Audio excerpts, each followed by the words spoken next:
যে ক্ষতি আমার হলো তার দায়ে কে নেবে?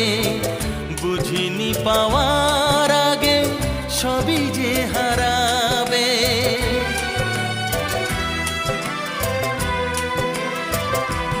ও যে ক্ষতি আমার হলো তার দায়ে কে নেবে? বুঝিনি পাওয়ার আগে সবই যে হারাবে। শুধু শুধু কেন দিলে মরণের সাথ? ও চা